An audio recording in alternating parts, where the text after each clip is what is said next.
Hi guys! Welcome to Lola May's Kitchen. For today's video, magagawa tayo ng pork chop barbecue. At lulutuin ko lang yan sa air fryer. At eto na ang ating pork chop. Inislice ko lang siya ng maninipis. Ayan. And nilagay ko na doon sa aking pagbababadan na may pang cover para mas maganda. And then lagyan natin siya ng toyo. Ayan. And calamansi juice. Lalagyan din natin ng sibuyas at ng bawang. Yan, pang pasarap.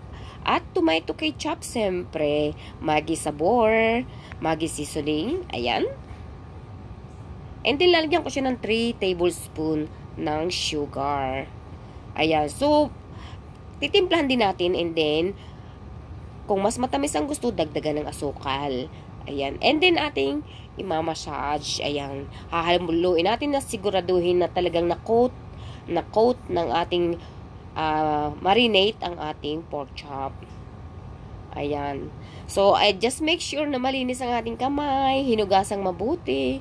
Yeah, para iwas sa kung ano mang meron. Ayan, then ika-cover natin. And by the way, guys, hindi ko na-miss ng camera yung aking salt and black pepper. Ayan. So, ito na, ilalagay ko sa rep ng overnight. At the next morning, ito na siya. So, open ko lang yung ating air fryer. Ibabrush ko siya ng oil. Ayan, para hindi kumakapit pero hindi masyadong kakapit kapag binaras mo ng oil. And then, ihahanay ko lang yung pork chop diyan. Ayan. So, pwedeng 3 piraso o 4. Depende sa hiwa. Maliit lang yung air fryer namin. Ayan. And by the way, pambaon ng eskwela ito sa umaga. So, this is very early morning. Ayan. And then, isiset ko ng 180 degrees yung aming air fryer. 180 degrees for 15 minutes ang one side. And then mamaya, yan, eto na siya after 15 minutes.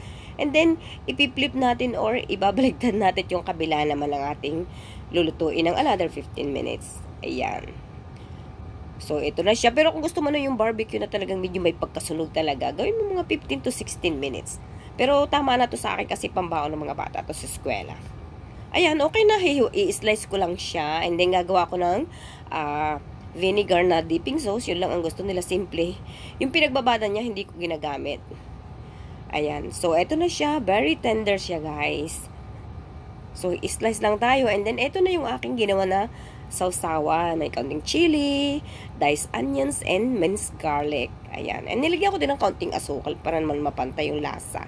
Thank you guys for watching. See you and God bless.